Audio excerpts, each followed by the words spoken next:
Hello, good morning everyone. So, meron po tayong update today guys. Hindi ko lang alam bakit kaya hindi ito napuno hanggang baba. Siguro may naiwanan akong lugar. 1, 2, 3, 4. Hindi ko alam kung anong lugar yung naiwanan natin. So, meron tayo ditong steel ng Bataan, Cagayan, Angeles, Pasay City, Mount Province, Bulacan, Marinduque, Olongapo, Manila City, Marikina, Ilocos Norte, Camarines Norte, Puerto Princesa, Naga City, Palawan, Pangasinan, Las Piñas, Catanduanes, Parañaque, Patiros, Taguig, Albay, at Quezon City. So, next natin dito guys ay Laguna. Okay?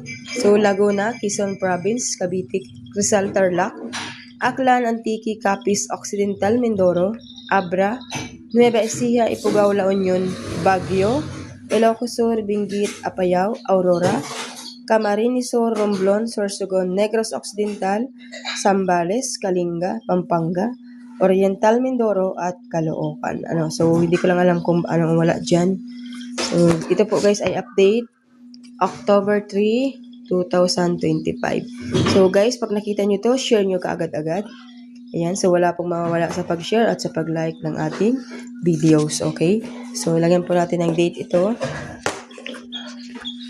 Okay, so October